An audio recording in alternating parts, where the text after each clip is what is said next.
Ultimize.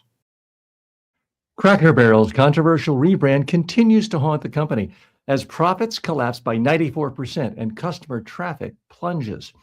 A Texas congressman says he won't seek re-election after text reveals he pressured a staff member for explicit photos, a woman who later died by suicide. Americans are reading far less than they used to. Only 16% now read for pleasure on a typical day. President Trump fires Homeland Security Secretary Kristi Noem after explosive testimony about a $220 million government ad campaign and controversial claims about domestic terrorism. And a Florida Republican Party official faces a political firestorm after a student WhatsApp group chat filled with racist and anti-Semitic slurs leaks to the press. All that and more today on Filtered. Welcome to Filtered with TJ Walker. Hi, and welcome. Thanks for joining me on the show. Cracker Barrel in the news again. According to reporting highlighted by the Daily Mail, Cracker Barrel is still struggling to recover from last year's controversial rebrand. The restaurant chain reported that profits plunged 94%, dropping to just $1.3 million for the quarter. Sales fell about 8%, and customer traffic dropped roughly 10%, costing the company an estimated $74 million in lost revenue. The controversy began last year when the company unveiled a redesigned logo that removed the iconic rocking chair imagery long associated with the brand. Conservative commentators quickly blasted the change as an example of corporations going woke. Donald Trump wrote at the time that Cracker Barrel should leave the rocking chair alone, while Donald Trump Jr. mocked the change online. Executives later reversed the logo redesign and restored the traditional branding. But the episode highlights a deeper challenge facing many legacy companies. When a brand built on nostalgia changes too quickly, loyal customers can revolt. Okay, let's go a little deeper into this, because this now seems like it happened a million years ago. Long forgotten. It's just one of these ephemera that floats up and disappears, but not to the people who run Cracker Barrel, not to their shareholders. It's pretty sad what's happened, and I don't think it's gotten fair analysis in the media. My friends, this is what conservatives have been warning against for the last 60 years in America. The idea of a socialistic government controlling things, picking winners and losers, having a Politburo pick who gets to win and who gets to lose, having a Fidel Castro-style ruler picking among favorites. That's essentially what happened. Here was a company essentially minding its own business, trying to do what you do in a free market enterprise society. Their sales were going down. They figured, how can we make our brand seem fresh, seem relevant? Let's update things. That's what companies do. They improve things. That is the nature of capitalism. As much as you like your iPhone doesn't just say, well, we made one phone, let's just do the same one for, no, they're making improvements every single year. Sometimes people don't like it all. They've changed the interface on the iPod and the iPhone and they change things. Sometimes people don't like it, but they have to keep changing. Well, restaurants are no different. Sometimes you change the product. Sometimes you change the imagery. Sometimes you change the logo. You know, McDonald's used to tell you exactly how many billions of hamburgers were sold. And then at some point, they just switched to billions and billions. I don't recall in the year that happened that the president of the United States denounced them for no longer counting how many burgers were sold. So conservatives have been warning us about the day when creeping socialism takes over America. And it turns out those warnings were correct. The problem is it's happening from within. The political party that claims to be conservative now has a political leader, i.e. Trump, who is acting like a Fidel Castro, who's acting like a Leonid Brezhnev, trying to control an entire Soviet economy, telling people, I like this, I don't like that. We're supposed to have a rule of law in America. And in the rule of law, Governments don't pick winners and losers. They create laws and then they let the private sector make decisions. A business is not supposed to face a backlash because it somehow offended or hurt the feelings of a president or his son. But that's exactly what has happened. And it's cost Cracker Barrel $74 million. Because I seriously doubt if we had not had the president of the United States and his imbecilic son weighing in on this matter, I don't think they would have lost $74 million. Some more facts about this company. Again, sales declined nearly 10% over the year. Customer traffic's down 10%. $74.6 million in lost revenue. The company operates 660 stores across 45 states. Have I been to one? Yes. Is it my style of fine dining? No, but there are times when you're driving along a highway, everyone in the family needs a break, needs a rest. You've just got to stop for a restroom, a quick snack, and yeah, Cracker Barrel is there for you. It's a known commodity. Now, they began their rebrand less than a year ago. This was August 2025. With all the scandals and outrage we've seen about people who are supposedly so outraged about woke all the time, it seems like about 10 years ago, but it was only last August. The company had spent $700 million on a modernization plan. Now, part of that involved redoing inside the stores and restaurants. They've had corporate layoffs that has supposedly saved $20 million. Now, I'm not friends with the people who run Cracker Barrel. I'm not saying this, but I do feel sorry for them.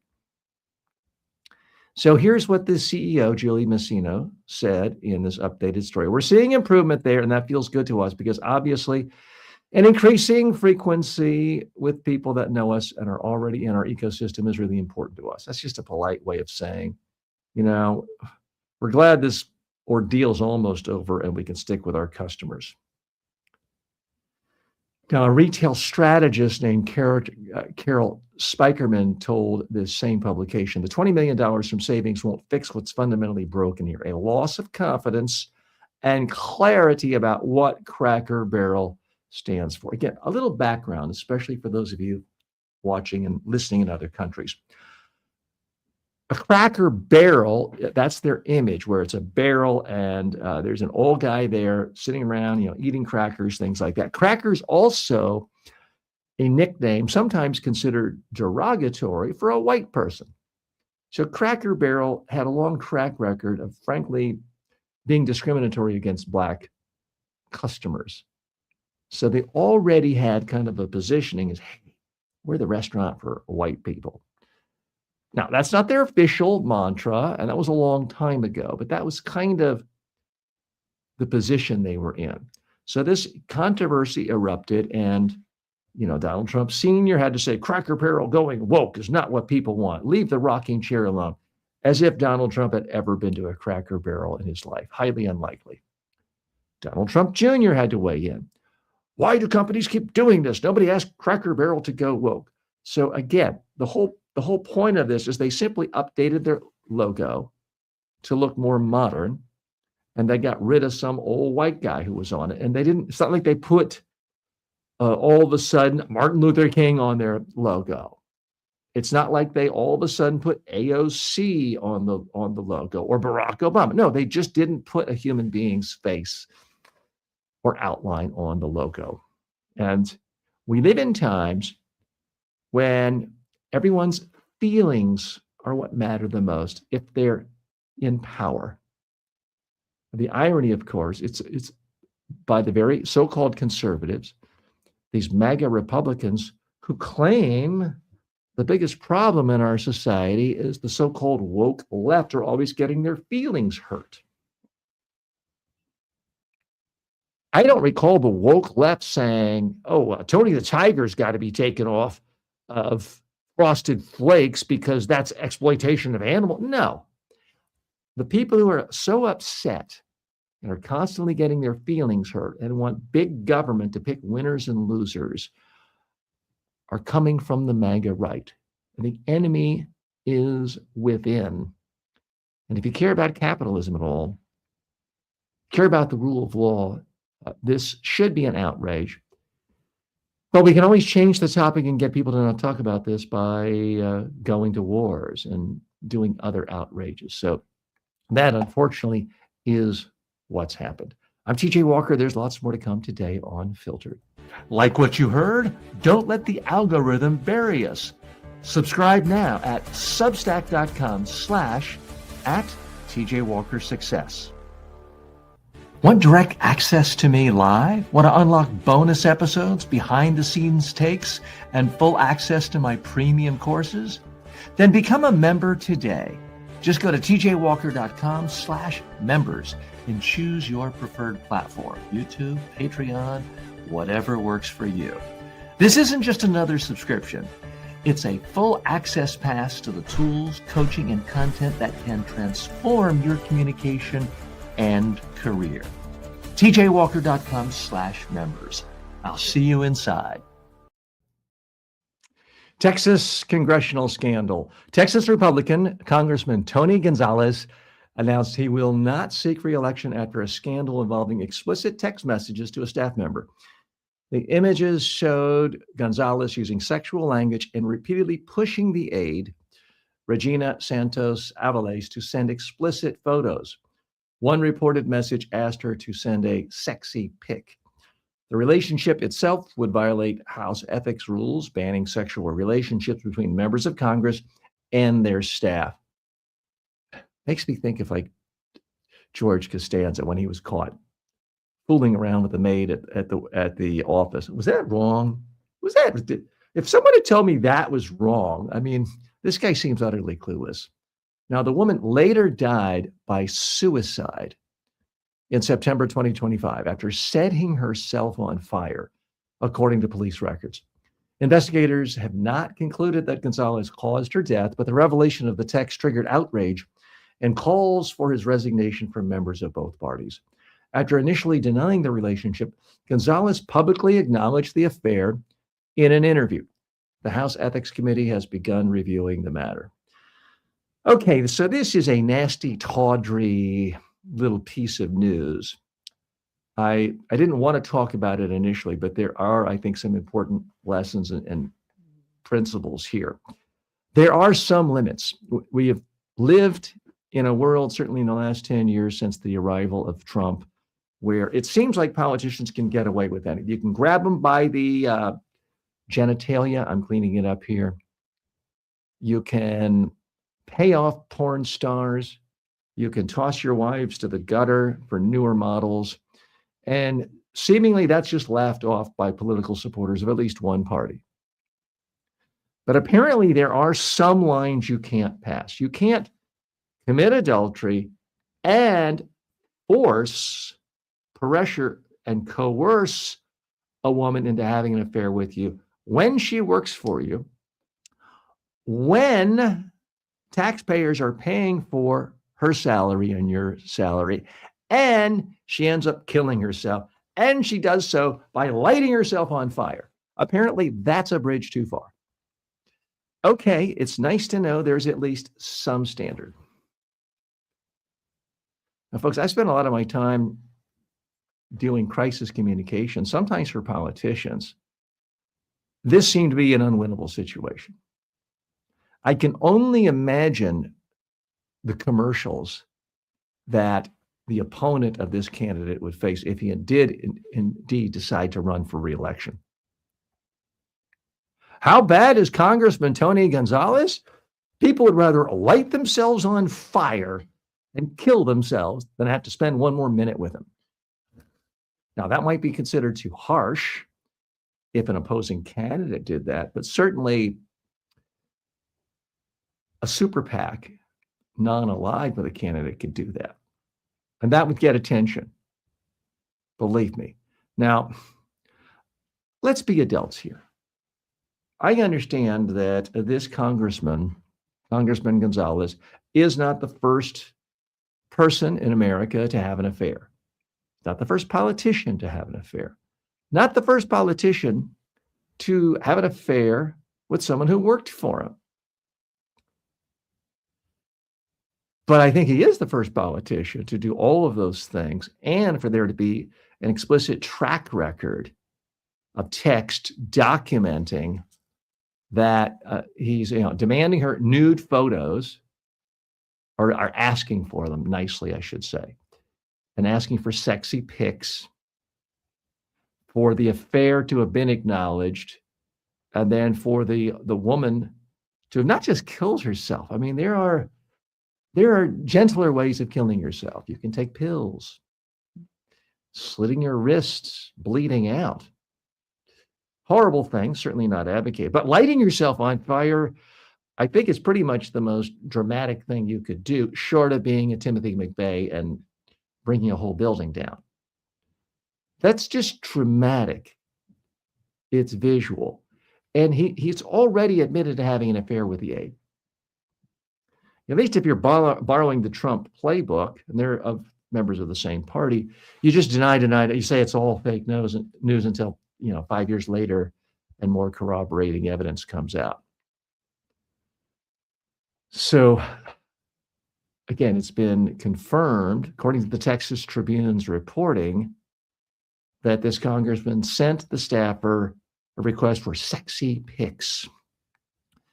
Congressman, I think, finally read the room, because it wasn't just Democrats, it wasn't just the liberal media, it wasn't just his opponents saying get out. It was Republicans in his own party saying, hey, you're making us look like jerks, please leave. Representative Anna Paulina Luna, not exactly an AOC liberal type, she's a member of the far right. She said, quote, every member of the House should be condemning a sitting member of Congress asking for explicit photos of their staff.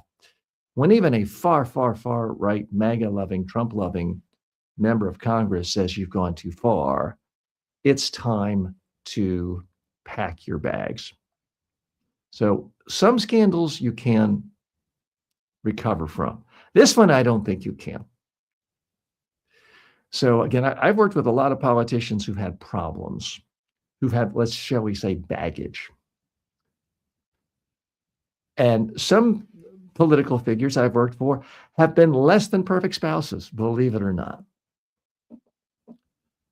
But I've never had anything like this. So if you were to hire me, Congressman Gonzalez, I don't think I would be able to help you. My advice, and maybe someone gave this to you, sounds like you did it, is just resign, slink away before this becomes the #1 news story every day for a month, and you become a laughingstock as big as George Santos. As it is right now, the congressman should be able to sort of, lie low for a year or two, get a job as a lobbyist, maybe not a $2 million a year lobbyist, but some foundation, some nonprofit, and make a nice living for yourself in anonymity. That, I think, is the best course of action. If you're in a crisis, and I hope you're not in a crisis this big, and you need help handling the media, figuring out what to say, you can reach out to me. That is what I do primarily when I'm not here with you. I do media training, crisis communications training, public speaking training. If you want more information on that, or figuring out a way to work one-on-one with me, you can always go to ultimize.com to either get some free courses or to contact me directly. That's Ultimize, ULTAMIZE.com. More in a moment. Filtered is brought to you by the following. Get the deeper takes I don't post anywhere else. Subscribe now at substack.com/@TJWalkerSuccess and stay in the loop.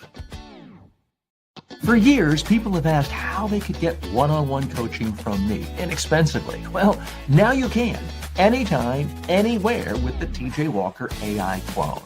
It's like having me in your pocket, ready to help you prep for a speech, polish a pitch, or calm your nerves before a big meeting. You talk to it, it responds like I would, based on my real-world coaching of thousands of leaders and communicators. Check it out at tjwalker.ai. It's not just smart, it's personal.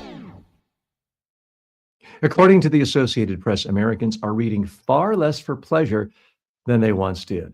A new analysis of U.S. government data shows that only 16% of Americans read for pleasure on a typical day in 2023. That's down from 28% in 2004. That's a pretty significant drop. Experts say the decline reflects the enormous competition for attention created by smartphones and social media. Many people say they simply feel too busy or mentally exhausted to read after work. Still, researchers say reading remains one of the most powerful habits for improving mental health and cognitive performance. Studies show that reading can reduce stress, boost creativity, and increase empathy. Libraries and reading advocates recommend starting small, choosing books that feel enjoyable rather than difficult, and setting a simple routine, even reading just a few pages each day to rebuild the habit. So, this is something that's not dominating news everywhere. This isn't the number one story on CNN and the BBC, but I did feel it was important to bring attention to it because this is a pretty significant drop off. If you're feeling more stressed, don't use the fact that you're feeling stressed to be an excuse not to read, because reading reduces stress. Now, I do read on my Amazon Kindle Paperwhite, the Amazon Kindle Paperwhite, because it's great because it emits so little light. I can read that in the evening, sometimes even in the middle of the night, and the light doesn't wake me up. But I love reading an actual paper book. The beauty of a book is you don't get a text in the middle of it. You don't get a tweet in the middle of it. You're not tempted to Google every word or go down some rabbit hole. You can focus on one thing in a linear fashion, whether it's fiction or nonfiction.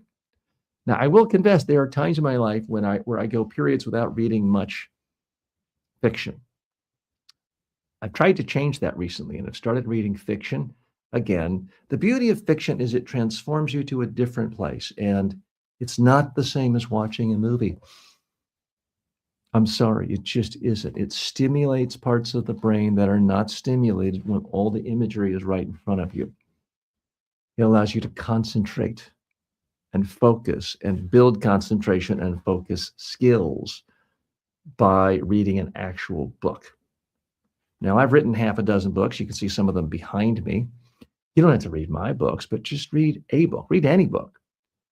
If you haven't read fiction in a while, I urge you, read fiction from time to time, but at least read nonfiction. Read about something that fascinates you.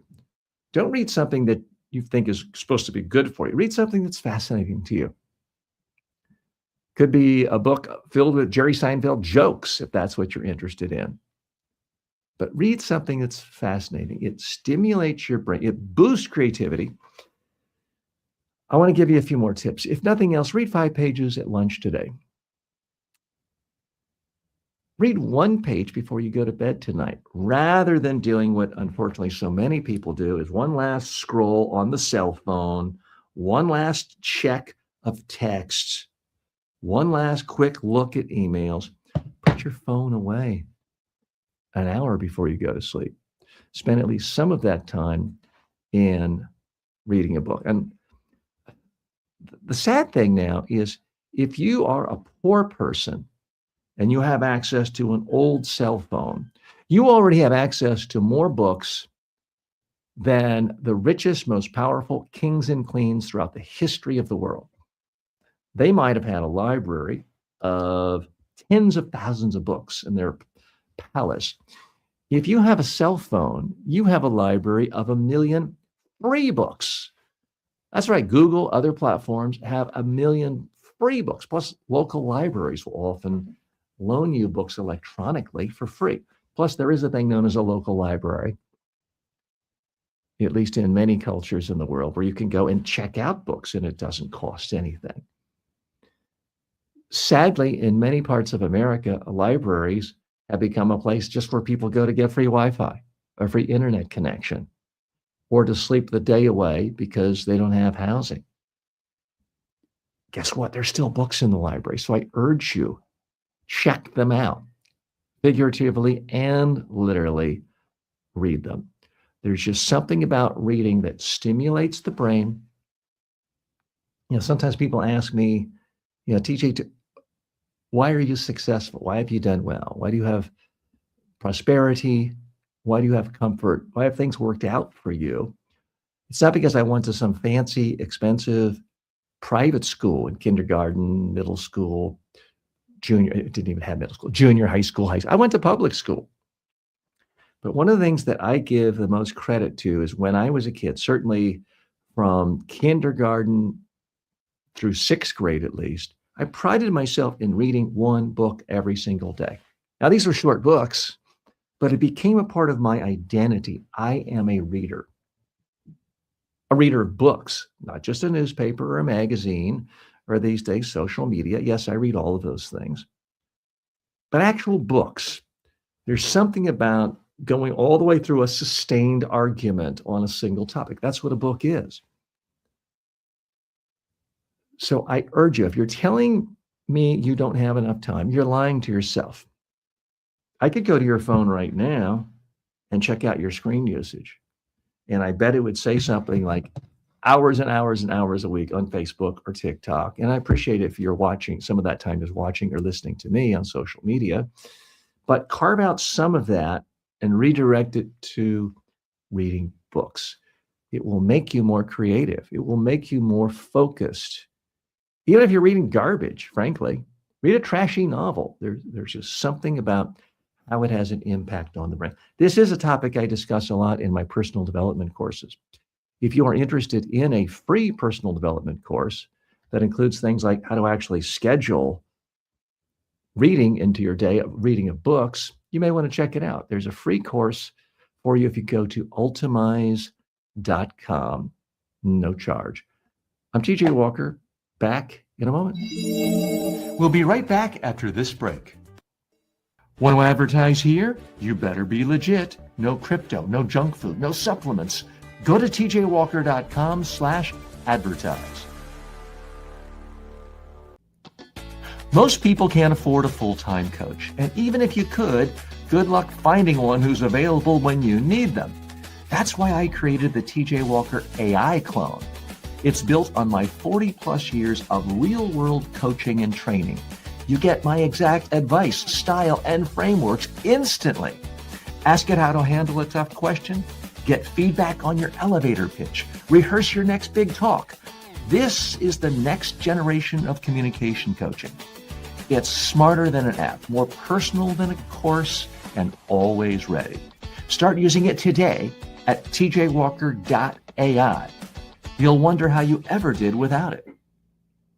Want to advertise to ambitious upscale professionals who actually care about communication, success, and results? Go to tjwalker.com/advertise. And no, we don't take ads for crypto, supplements, or junk food. President Trump has fired Homeland Security Secretary Kristi Noem and announced plans to replace her with Oklahoma Senator Markwayne Mullin. The immediate trigger appears to have been an explosive testimony during congressional hearings about a $220 million taxpayer-funded advertising campaign that prominently featured Noem herself. Under oath, Noem suggested the president had approved the campaign. She told lawmakers, quote, "The president asked me or tasked me with getting the message out to the country." But Trump later told Reuters something very different. "I never knew anything about it." Noem was also facing criticism over her response to the killing of 2 civilians during immigration protests. Let's be honest, that's not why she was fired. That's where she described the incidents as acts of domestic terrorism, claims later questioned by lawmakers. The firing ends months of turmoil inside the Department of Homeland Security. Okay, this is something that's been talked about for a long time. It finally came. Interestingly, it's Noem, by all accounts, was not fired for reasons that people would have expected her to be fired. She's not fired for essentially killing people, for creating Gestapo-style military presence in America, for creating concentration camps that are unconscious. She wasn't fired for any of that. When you really boil it down to is she was fired for potentially telling the truth about Trump. She says she received approval from Trump to spend the $220 million on some ridiculous advertising campaign. Now, what she may have meant is she sent a request over to the White House and some lower level staffer deputy chief of staff said, yeah, Trump says okay. And in her mind, okay, Trump approved this. Now that it doesn't look popular, Trump's like, oh, I never approved that. Now, we all know Trump's well-known propensity for forgetting things if it makes him look bad, and for just lying about stuff if he thinks it will make him look better. So I don't really know who to believe, because she's a proven demonstrable liar, as is Trump. So I don't know who to believe, but the one thing we do know is she was not fired for all the reasons most decent human beings would think she should be fired. She wasn't fired for specifically calling Alex Preddy a domestic terrorist. You may recall, this was the American citizen, a middle-aged white man whose profession was helping the health care of veterans in this country, who had a legal permit to own a gun, who had a gun on him, concealed, not being pulled, not out, not flailing it around like people do at NRA rallies, but simply on his person, and he was murdered. He had 10 bullets put into him by henchmen under the direction of Kristi Noem. And she just patently lied about it and said Preddy was a domestic terrorist. And I'm sorry, folks, but that is just Hitlerian in its level of wickedness and deception. That's calling black white and white black, and up down and down up. That's not why she was fired. It is not why she was fired at all. She was fired apparently for two reasons. She made Trump look bad, because this whole $220 million ad campaign, which apparently was funneled off to her political cronies, now looks bad at congressional hearings. And Trump wanting to distance himself, oh, I don't know anything about it. I mean, here's my prediction. We're probably only about 2.5 weeks away from Donald Trump saying he doesn't know Kristi Noem. He's never met her. Why are people asking him about her? Never met the woman. He's not saying that yet, but knowing Trump, we're not that far away from that being the official position of the White House. And his spokesperson saying anyone who says that Donald Trump ever knew or met Kristi Noem is a slanderous left-wing propagandist spewing fake news. I think that's the kind of thing we would hear from this White House press secretary. Hasn't happened yet. That's the prediction. So remember it, you heard it here first. The other concern that is coming out from a variety of sources, that Trump is concerned Kristi Noem's getting a little too big for her britches. Putting her face on an ad campaign ostensibly to share important messages with the American public, but really to bolster her own name recognition so she can run for president. And if there's one thing we know about Trump, he doesn't want any other candidate getting the limelight. He wants the spotlight. As you'll recall, I've been predicting now since 2025 that Trump does not officially endorse any Republican to succeed him, because I don't think he's going to ever step down unless it is his own son, because then the word Trump will still be on the ballot. So a lesson to the Marco Rubios and the J.D. Vances of the world: unless you want to be fired, canned, pushed out, you better act like the last thing in the world you would ever want is to be president of the United States, because Trump, he doesn't like to fire people, but if you look like you're trying to get more of a spotlight, or you make him look bad, you're not going to do whatever he says at all times, he'll get rid of you. I mean, that's what happened to his very first attorney general in the first term, Jeff Sessions. Jeff Sessions would not just automatically get rid of the whole Russiagate thing. And for that sin of doing what every single ethics and legal expert says he should have done, he was fired.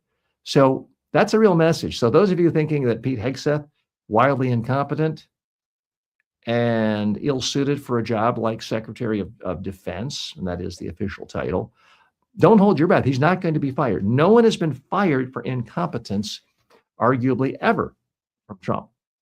You're fired for one of two sins. One, making him look bad in some way. to not doing something he wants you to do that makes him look good, even if it's illegal. Those are the only two things. So for all the other incompetence you see out there, get ready to see them for a long time because they are not going anywhere. Want a shortcut to powerful communication skills? Download the TJ Walker Success Library, 5 of my best-selling books for only $9.95. Go to tjwalker.com/books. Instant access, big impact. I've had entire YouTube channels wiped out overnight, so if you enjoy this show, don't lose track of me. The safest way is my newsletter, substack.com/@TJ Walker Success. Sign up for free and you'll get exclusive commentary, live session alerts, and first access to new tools. Again, that's substack.com. Just search for TJ Walker or go to substack.com/@TJ Walker Success. Your direct line to everything I do. According to the Times, a leaked WhatsApp group chat created by a Miami organization, a Miami-Dade County Republican Party official, has triggered a political scandal in Florida after messages filled with racist and anti-Semitic slurs were exposed. The chat was created by Abel Alexander Carvajal, a law student at Florida International University, for conservative students at the school. Screenshots of the messages were first reported by the Miami Herald and other outlets. Some of the messages were shocking. One post read, "Avoid the coloreds like the plague." Those of you who don't know, coloreds is a word used maybe 50 years ago in the United States to talk about Black people or African American people, and it's considered widely derogatory. Not quite the N word, but kind of the N word light. Another message declared total Negro death. Same thing. The word Negro used to be considered neutral and objective. The United Negro College Fund still has that name. But about 50, 60 years ago, people said, that sounds kind of racist and nasty. So people don't really use that term anymore unless they're explicitly trying to be offensive towards Black people. A separate message warned participants that they could F all the, and then a Jewish slur was put in. You want, just don't marry them. So strong anti-Semitism. Republican leaders in Florida quickly condemned the messages, calling them disgusting and repugnant, while Florida University or International University confirmed the chat is now under investigation. Okay, look, college kids do stupid things. I get it, but we live in a false equivalence society. We're constantly told there are extremes in both sides, and both sides are guilty of extremes. So supposedly, everyone on the right is racist, and behind closed doors, they are using the N-word and saying offensive things and anti-Semitic. And on the left, everybody is so crazy that they force their 6-year-old sons to have sex change operations at lunchtime. And they only want transgender kids to swim against your daughter. That's what we're told. Those are the alleged stereotypes. Here's the problem, though. I look and look and look. I don't see any example of the so-called loony left forcing their kids to have sex change operations at lunchtime when they're 6 years old. That's just complete hyperbole. We're told the loony left is running pedophile rings out of pizza basements in Washington, D.C., but in fact, they don't exist. So one set of stereotypes, if you actually look at the facts, they blow away. They don't really exist. They're just absurdities. And yet, time after time after time, we see these very real, specific chats coming out from Republicans, young Republicans in some cases, student Republicans, and it's filled with every sort of racist bile that the left accuses the right of, but it's factually backed up. So at some point, it's not just a stereotype if the facts demonstrate again and again and again, this is what people actually say. This is how people feel. This is what they totally believe. So I want to share with you, again, some of the nasty, vile things that came out. So again, this was created by the secretary of the Miami-Dade County Republican Party. And it was for conservatives. It wasn't for left-wing students. It wasn't for progressive students. It was explicitly designed for conservative Republicans at this university, which is really just a few dozen miles away from me now. So let me share with us. A variation of the N-word appears 400 times in this group chat. And no one stopped to think about, maybe this isn't a good idea. Maybe I should leave this chat. Maybe I should say, hey, folks, let's cut out the racism. It's making us look bad, and it's not the right thing to do. Doesn't seem to be a lot of comments like that. So here are direct quotes from this official Republican Party chat that was set up by officials of the Republican Party. Avoid the coloreds like the plague. Ooh, you had colored professors? You can F all the, and then a slur was used for Jewish people you want. Just don't marry them and procreate. I would not marry a Jew. Again, this is all reported by The Guardian. Nazi heaven, sort of. Apparently, they think they're Nazis in heaven because, I guess, in their view, they're the good guys. So again, we're told again and again and again that it's somehow demagoguery, it's somehow over the top, it's somehow extreme when centrist, liberals, progressives, those on the left say, hey, some of you on the right are kind of flirting with Nazi stuff and Hitler stuff. But here we have them saying Nazi heaven. Like it's a good thing. Total Negro death, as reported by the Miami New Times. Well, I'm sorry, if you don't want to be called similar to Nazis, perhaps not asking for the death of an entire race of people would be a good start. Especially talking about never have children with Jews might be a good start if you don't want to be told you kind of look and sound and walk and talk like a Nazi. Another one says, I refuse to be indoctrinated by the coloreds. FIU President Jeanette Nunez put out a statement that the university does not and will not tolerate violence, hate, discrimination, harassment, racism, or anti-Semitism. Okay, sure seems like the Republican Party does. Senator Rick Scott, a Republican, said it's disgusting and cannot be tolerated. Sure seems like it's tolerated. It just seems like every other day we see something like this coming out of some official, I mean, again, this is official chat group set up by an official of the Republican Party. So it makes you wonder, what do they actually say when it's just a private text between two people? When they get together at the Republican enclaves for social gatherings over a beer or a fine glass of champagne or whiskey, what are they actually saying then when they're not putting anything on the record? This is what they're willing to put on record. And they can say, well, kids are kids, and it's just a joke. It's amazing how tolerant somehow the J.D. Vances of the world become. If someone wants to say something overtly racist, like let's kill all Black people, that's somehow kids being kids in a joke. But wow, someone dares say, and you supposedly you're an awful person if you can't just take a joke.